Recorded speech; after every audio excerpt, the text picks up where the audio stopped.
Good morning, people. This is David McLeod coming to you from Belmont, California. Welcome to episode 73, but our very first episode under our new name of Life Mastery TV. We changed our name because of some, Google search problems. And so this is our new name from now on, Life Mastery TV. So you can get to our website at life-mastery-tv.com and look at old episodes and, leave your comments for us and any questions that you may have. And I just want to put that out there. So thank you for being with us this whole time, and thank you for understanding as we make this change. And welcome to today's episode, which is going to be all about a rather complex subject. But before I get to that, I am going to introduce and welcome my good friend and my buddy, Tommy Stoffel. Welcome, Tommy, and how are you doing today? I'm doing great, fellow Soul Talk guy. Thanks, David. Yeah, doing real well today. A lot of life going on right now, so just kind of settling in right now to bring to everybody what we're talking about today, and that's humble confidence is the name of today's event, and we're going to explore what that means. Everybody wants to have confidence, everybody wants to have self-confidence, yet we all know that some people overdo it, right? And it can verge on maybe what we call arrogance, or somebody has a big ego. But on the other side of the scale, we can feel really like low self-esteem and no confidence at all. Somewhere in the middle is a balance. And that's what we're going to talk about today. How to get to the balance, what blocks it, what gets in the way of it, what are some of maybe the traps that pull us into that phase of arrogance. And I don't know. Let's take it from there, David. Well, first off, that word balance is a good one, and one that we talk about pretty much every week. It's great to be good at something, and there's nothing wrong acknowledging and recognizing that you're good at it. And at the same time, you want to be able to allow other people also to be good at the same thing. In other words, you don't want your goodness at something to overshadow what somebody else does. That's when the ego part starts to come in. That's when the arrogance starts to come in.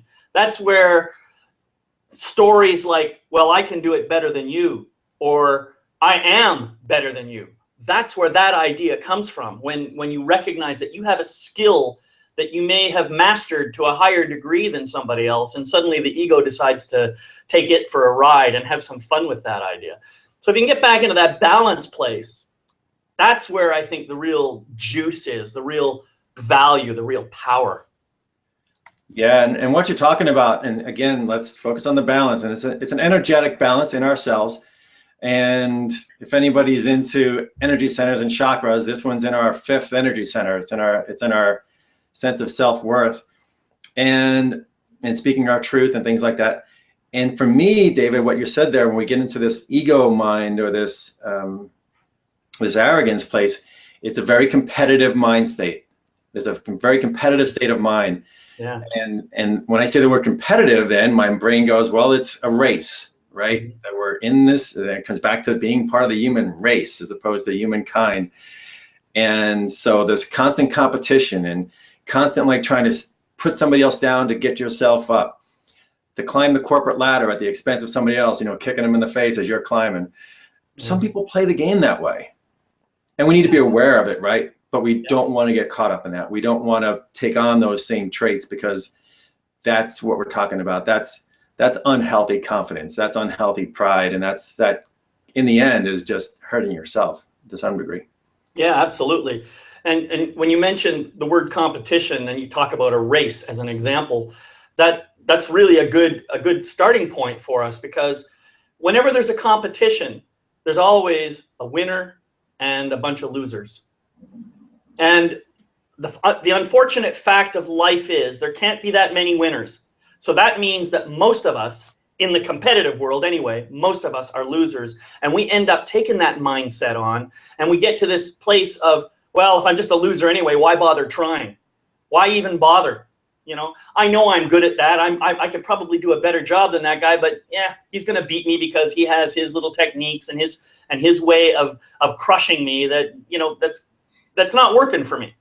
So I really get what you're saying, and that whole idea of competition, while I think it has some merits in some aspects of life, overall doesn't really seem to serve us very well, as far as I can tell. Yeah, it doesn't, and it actually ends up backfiring in the long run. And I saw this cute, I don't know if it was a commercial or a TV show, but it was a Special Olympics running race. So psychologically, mentally, physically challenged people are running this race, and somebody falls down in this race, one of the participants. And one guy is about to win, and he turns around and he sees his compadre fall, and he stops and he backs up and he picks her up, and 3 or 4 of them help this girl cross the finish line. They all finish together. Yeah, very touching. Yeah, it's, you know, you're not leaving people behind. You're not stepping on other people. You're not winning at the expense of others. That's the whole, that's kind of the gist of it, right? You can win if you set your own goals for something, but I try not to do it at the expense of somebody else, right? Right. Because then you're just creating the seeds for what we'll talk about maybe in a few weeks, some negative karma.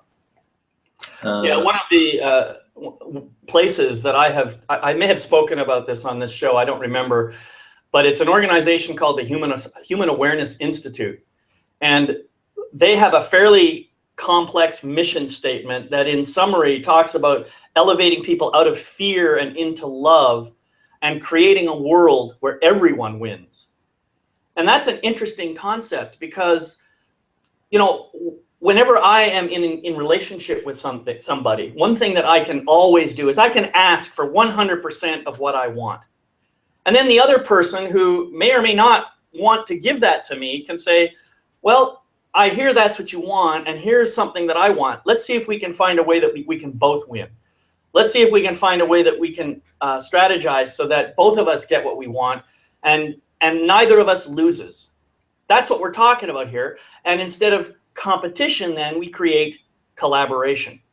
And collaboration absolutely requires this idea of humble confidence. Mm-hmm.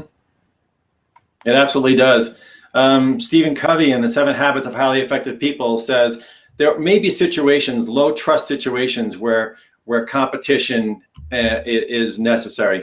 But he said, if we're bringing the word competition into our relationship or into our family or into our friendships, he goes, there's no room for that word in those types of relationships. And that's what you're saying, you know, it's got to be a give and take. It's not I win, honey, you don't. Yeah. Because where does that go? Yeah, right. That's like the whole jealousy concept that just backfires on us. So these transactional behaviors of these conditional behaviors, right? It's one of those. It's like conditional love. It's like I win, you lose, or you win, I lose. Either way, one of us is losing, and it's not good for everybody. Right, exactly. And so let's actually look at this word confidence. I mean, if we look at it from its etymological roots, it actually means con, with, and fidens, which comes from fideles, which means faith, with faith. That's essentially what we're talking about. Now, in our other episodes that we've talked about in the past, we've talked about where your true wisdom comes from. It comes from within. So if you simply have faith in your own wisdom and you operate from a place of a trust in that wisdom, then you will be operating in confidence. And that doesn't require any arrogance whatsoever. It can be totally humble and totally present. And you can then, I think, when you take the humility and the confidence and bring them together, what you create is what I think is authentic power. It absolutely is a very strong, stable component of authentic power, or how you project your power, right? Yes, in a very authentic way. And the word authenticity comes in with truth and trust and integrity, and all those are actually right in that same kind of genre of what we're talking about here. Coming true, authentic, with integrity, and all those are traits of solid, what I call humble confidence. Yeah. Look, you think of somebody who you think is pretty confident in a good way, right? We'll say confident in a good way, and some images may pop into your mind, maybe some actors or maybe some family members or somebody close to you. Think about their traits, right? They're humbly confident. They're not arrogant. They're not blabbing about what they know or how much they can do better than somebody else or who they can beat at this and that, right? That's the arrogance piece. Mm-hmm. But it's just, you're right, David. It's just humble. It's authentic. It's in their power. It's just the way they project themselves into the world. It's the way they interact. It's Right. a very powerful way to be. Yeah, and I think the other piece that comes in, we've been talking a lot about arrogance and how the ego mind gets involved. Well, when we get down, I think arrogance is up here in the head and humility is down here in the heart. Because when I'm completely open and coming from a heart place, energy space, I don't need to be in that competition place in my head. I don't need to be bringing my arrogance or I am stronger than you or I'm better than you into the picture at all. There's no need for it. I can just be fully present and here with who I am, quite comfortable in that, and I can be present to who you are at the same time. There's no competition anymore. I can just be completely confident, humble, and present all at the same time. So it's pretty easy to see, yeah, and again, you're in that heart humility, that heart humbleness. Let's call that the balance zone that we said. We want to get into the balance. What we'll do, and here's where we get into trouble, is we'll flip-flop above and below that balance point. Either we'll think we're better than somebody else, or we'll think we're worse than. And it's that worse than that can just be a confidence killer too. And we'll talk about some blocks to confidence that come from that lower place, right? And they're basically, these are both children of the same kind of disease. I'm insecure about myself. I have low self-esteem. So I'm going to show you. I'm going to, overpower you and tell you what to do. It's a very mind-based flip-flop that again is just going right around that humble heart. That is where the power is. And we see it, right? We see people with low self-esteem and we think, oh man, you just feel bad for them that they're such they can't pick themselves up. They can't see their own self-value. They can't see their own authenticity. And then you got the arrogance on the flip side, but it's a condition of the same kind of inner belief system. Yeah. I've heard it said that superiority is nothing more than an inferiority complex in compensation. So, and that's what inferiority is. Exactly what, yeah, it's exactly what I'm referencing. Nicely said, yeah. And the other piece, Tommy, you said it's thinking that I'm better than, or thinking that I'm not as good at. It has nothing to do with the truth of who you are. It has only to do with what your mind is telling you, what your ego mind is saying. Yeah, I'm jotting some notes down because there's so many good points in here, right? So yeah, it is all thought-based. When you think you're superior because you think because somebody's told you or convinced you. Look, let's talk about maybe some of the blocks to self-confidence, some of the blocks to self-esteem, and it's the I'm not good enoughs, or I can't afford to make a mistake, or the I've got to be perfect, which kind of tie together, or nobody loves me. There's these energies that we come to believe in our thoughts, that we pick up from society, and they totally, as people say, that it crushes their self-confidence. They're like big blocks that crush your self-confidence, and then you're coming from this place of feeling timid or insecure or low self-esteem, and you can either rot there and suffer and struggle in sadness and depression in that low self-esteem, or some people overcompensate for it, like you said, and go with they take the inferiority and they flip it into superiority. All head thoughts, and the word we haven't said yet in that middle in the heart is how it feels. Right. Well, we'll get to that, I'm sure. One of the things that you were talking about this, and I was just seeing in my mind this image, and the idea is, first off, we have our own beliefs about ourselves, like I'm not good enough. That might be a core shadow belief that we hold. I'm not good enough. But that belief can surface in the outer world in a variety of different ways. And you already mentioned things like, well, I can't afford to do this, or I have to be perfect, or this or that, the other thing. But there's something else beyond that. Another form of thinking that I've experienced myself, and I'm pretty sure other people have too, is I have to get a house as big as Bob's down the street. I have to have the brand new Tesla like Joe over there. I have to. And that's all part of the belief system that's tied to the competition and all the rest of it. But if I believe I'm not good enough, it might manifest in terms of I have to in order to be better. Oh, absolutely, yeah. And that's, you know, our gluttonous society kind of lives on that premise and preys on it, that they can convince you that you're not good enough with something, and that you have to have something to make yourself good enough. You have to have the bigger house to impress your neighbors. You have to have the cool car. You have to have the whatever it is, the jewelry, the handbag, the cool shirt, what, right? You have to have something to make yourself better, to improve yourself. And therein is the lie. Therein is the big lie. Because our human nature, without all the thought stuff and without all the imposed upon other people's ideas and other people's impressions and other people's beliefs, is that you are a very confident human being. Just by our nature, we're confident in that humble confidence. And you're right, David, it's the keeping up with the Joneses trick, that we're all, you know, again, human race, you know, first base, human race, we're born into it. Yeah. And so much of the structure is built on making us feel like we don't have something, we need something to make ourselves better, right? Oh, you're too skinny, you're too fat, you're too this, you're too that. Oh my gosh, right?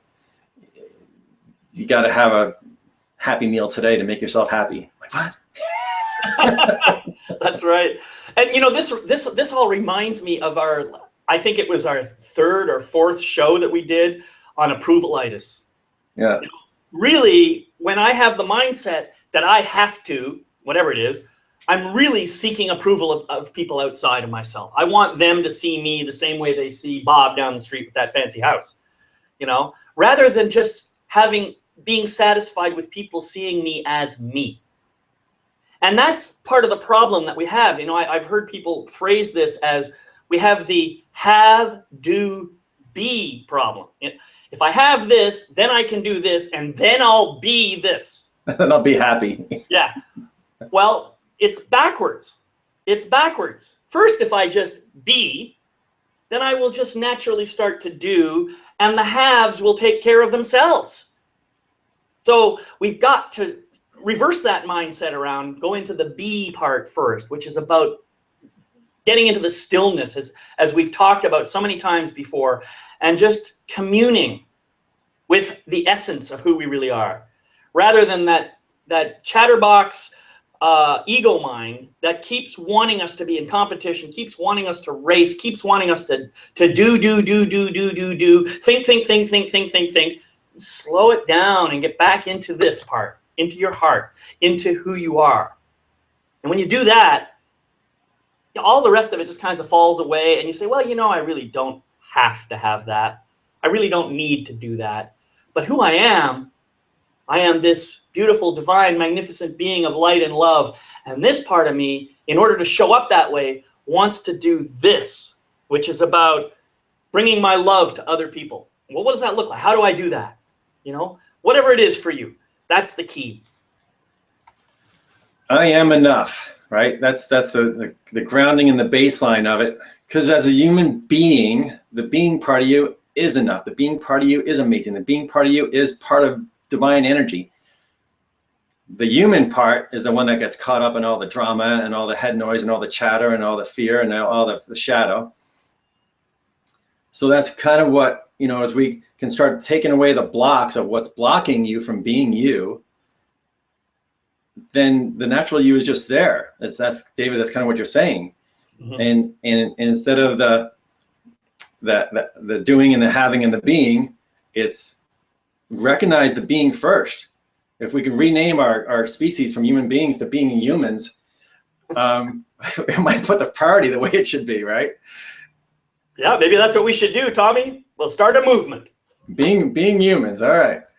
And that's what we talked about last week, right? I think, you know, or 2 weeks ago, it was being before doing sometimes. And not every part of your life is going to fit that model, because much of society and much of the world and much of the structures that we work in and educate in and eat in and drink in and play in are built from a doing standpoint. They're built from a human race viewpoint.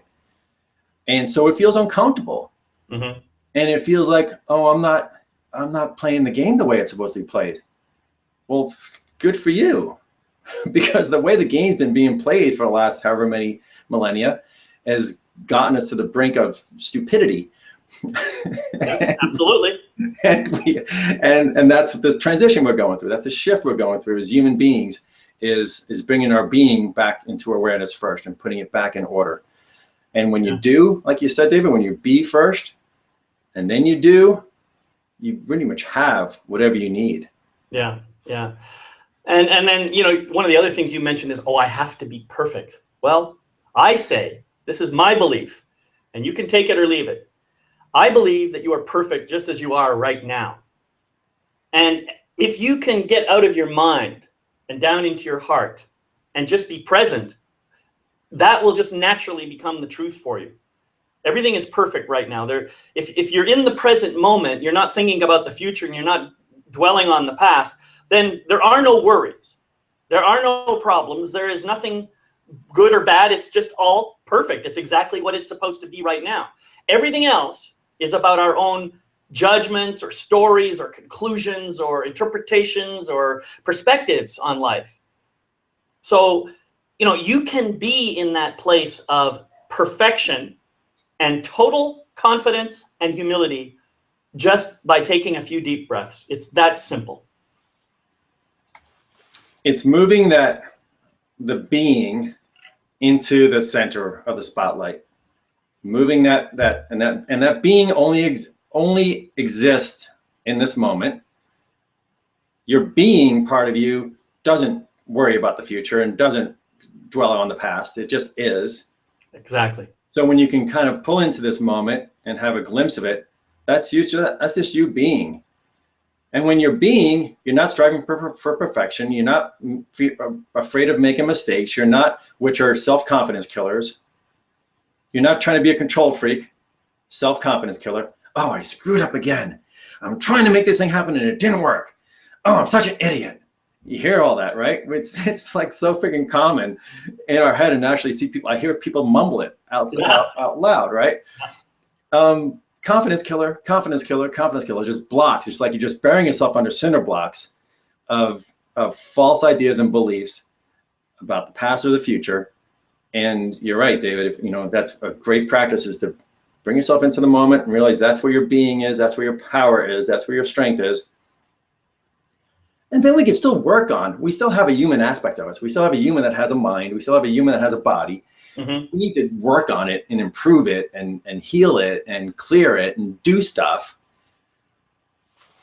But that's our own internal kind of competition. That's our own internal goals we set. And it's not that I have to, David, I'm gonna beat you to enlightenment. I'm gonna beat, you know, at the expense of everybody else. I'm gonna get there for whatever. It's like, really? I'm gonna get to the moment more than anybody else in the world before they get there, because there's only so much of the moment left. Yeah, that's right. That's right. If I don't get my share of the moment, I'm not going to get any. And, you know, Tommy, you were talking about blocks, and I just want to come back to that and circle back to that, because that's an important piece.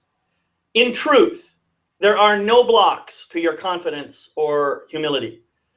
The blocks are all imaginary illusions in your mind, stories that you make up.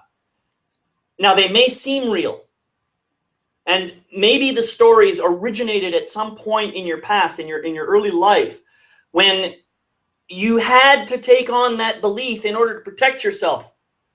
And so maybe that belief helped you and brought you to where you are today. So give thanks. Give thanks and be grateful for that belief. However, question it. Does it serve you today? Is that belief a relevant belief today?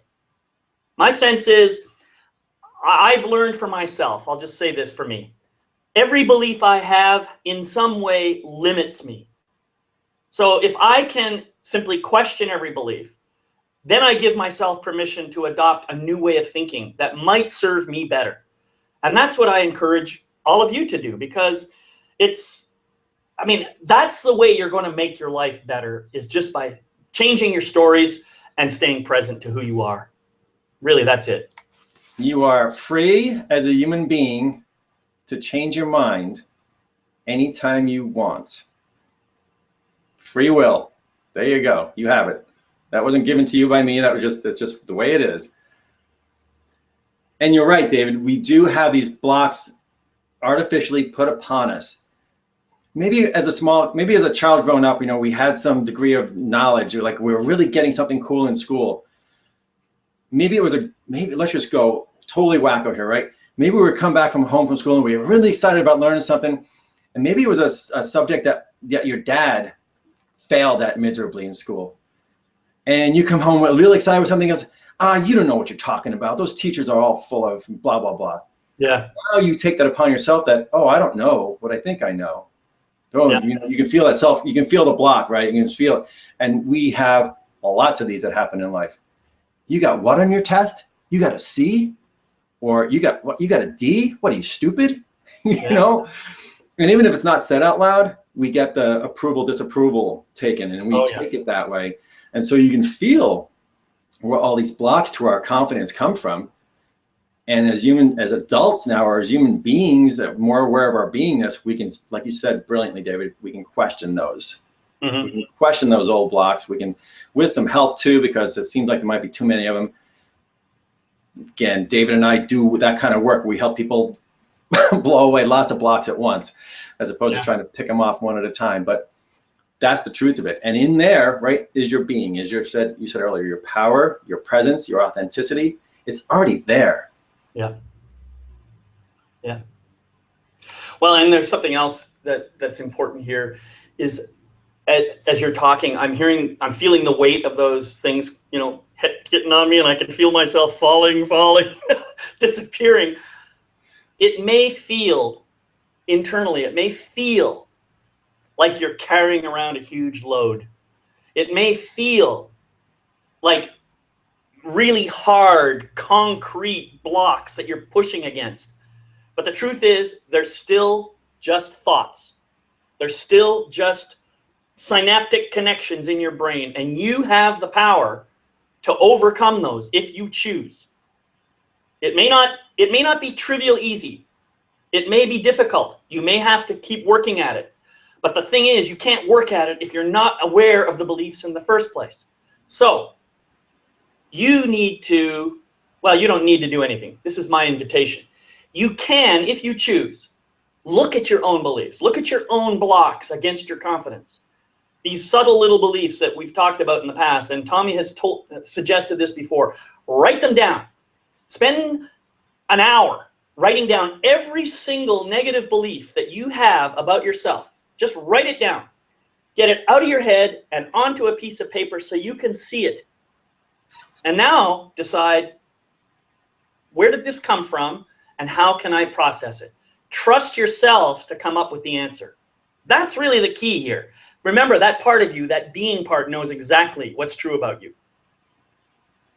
And your being part will look at that paper, and something that you didn't even remember was there, it'll come up when you're writing down. You're doing this writing exercise. This is your exercise for the week, this writing exercise. And one's going to spark another one's going to spark another one. You're going to just, all you need to do is start with one, and they'll start to cascade out of your system onto paper. And then you'll go back and look at them, and you'll probably end up crying about some of them. You'll probably end up laughing at some of them. You'll end up looking and go, what? Holy crap, I've been holding on to that for so freaking long. Poof, guess what you just did? You just blew up what used to be what felt to you like a solid cinder block, and you just shattered it into sand, and it sprinkled on the ground, and now it's no longer on your shoulders. Nicely said. All right.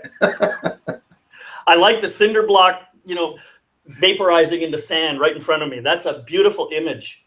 And in fact, I could use that as a visualization technique to strengthen the process. Just see all of those beliefs and imagine little cinder blocks in my head and just, blow on them and watch them vaporize. That's pretty powerful, Tommy. Thanks for that image. You're welcome, David. That was fun to it came out. So there it is. All right. I think that's pretty good. We left with an exercise, right? Yep. You just pulverized concrete with your thoughts and your heart. Next week, the topic's going to be called something like, let's be clear.